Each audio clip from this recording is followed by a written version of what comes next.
So this is a very nice spring green, as well as a material plant later on come late summer. This is stinging nettle. It's high in protein, tastes decent, though I recommend cooking it first, as I've stung myself in the mouth multiple times, because as its name suggests, it does indeed sting, mostly the stems, but sometimes the leaves do too. Generally just this little under part right here, where you see all those hairs, those are the stingers. But it's a good plant. It can be used for cordage come late summer when it blooms, and it makes quite a good cordage. That's what this is made of. The rope on the basket here, stinging nettle from last year. Here's some dandelion.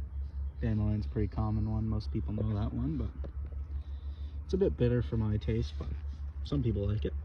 Now here is a very interesting one. This is probably one of the plants most people think about when they think of foraging, is ramps. Sort of like a really potent wild onion. Now these are only really found in the spring. After about maybe late May to into early June, they kind of go dormant as they rely on getting all their sunlight before the trees really leaf out.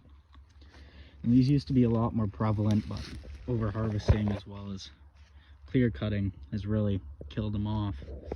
So you really don't find them that often. It's the only place I know to find them is around here. But they're really good. You can use them in soups, like really how you would use an onion, except they're a lot stronger. You can actually smell them from here, which is kind of crazy. So you haven't broken them, cut them, or anything like that. But yeah, ramps. Another really good spring wild edible.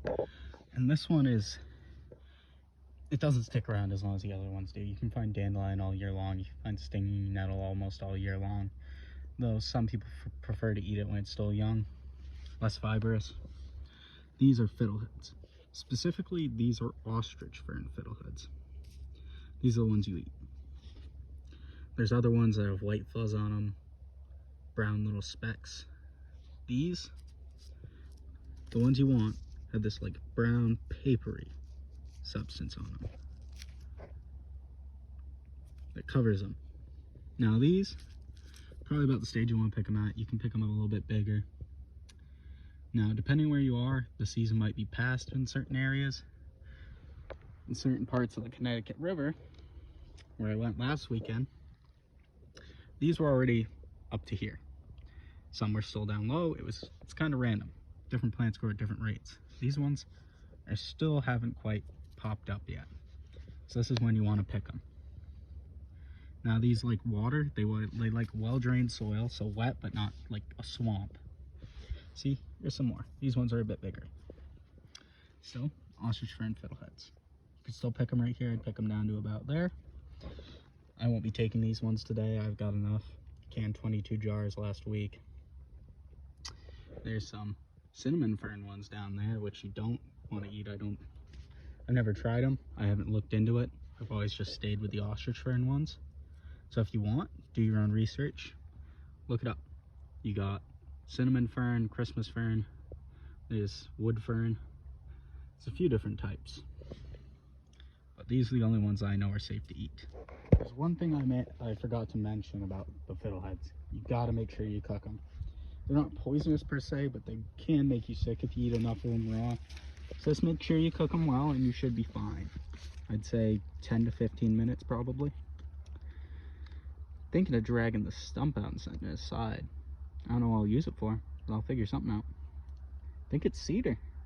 Huh, one sec. Also along these rivers, it's gonna be groundnut. A little almost potato-like tuber grows near rivers. Like the Connecticut here. Now, I don't know what the plant for this looks like. I just know what the root looks like, the little edible tuber part that you eat. Because I always just go along the riverbanks, and where it's eroded, you'll find them sticking out. They're alright. I don't really mind eating them, but everybody's different. They taste a bit off to me, but I eat them every now and then. I prefer them boiled rather than roasted. I think the roasted ones are a bit too stringy. But never hurts to try out different things and see if you like it or not. There's this nice believe it's a cedar stump here. Now, I don't really have any use for this, so I don't know why I pulled it out. But, I don't know, we'll see. Maybe I think of something to come back and get later. This is cool. That's pretty cool, this little thingy here. Little circle. We'll see. Maybe I'll think of something. It's obviously been stuck there for a little bit. There's muskrat poop all over it. So, they've been pooping all over it. That's what they do. They come up to the water's edge and stuff on the water's edge. They poo all over it to mark their territory. So this has been here a little bit at least. So this is cinnamon fern. I don't know if you can see it, but it has all these little black specks all over it, all down its stem and stuff. This isn't what you want. It looks kind of similar, but it's not that brown papery stuff. It doesn't cover the tops of the heads. These are a bit tall, but the cinnamon fern sprouts up first anyway. Here is another one of those species of ferns I was talking about. This is not the right one. I don't know which one this is. It's not Christmas fern, I can tell you that much.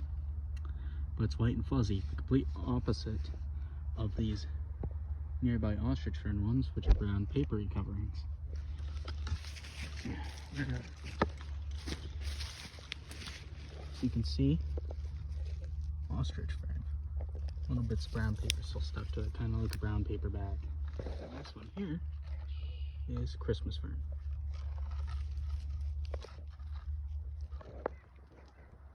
This here is an invasive species known as Japanese knotweed.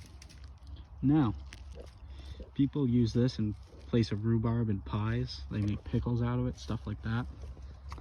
Now, I really don't like it. Not the taste is fine. But it overtakes riverbanks and just areas like crazy. As you can see, it's really dense through here. And that doesn't allow for native species to grow. So along riverbanks and stuff, instead of there being a mix of willow, alder, cattails, stuff like that, instead all you get is this. Just this. Which after this younger state, as far as I know, it's not very good to eat. It won't poison you, it's just basically like chewing on bamboo. I have used some of the stalks are hollow. They're like bamboo hollow. You can use them as small containers for small items, stuff like that. But other than that, it doesn't have much use. And it takes up a huge amount of space. So instead of having a variety of plants that have a variety of different uses from food to materials, you just have this, as far as you can see.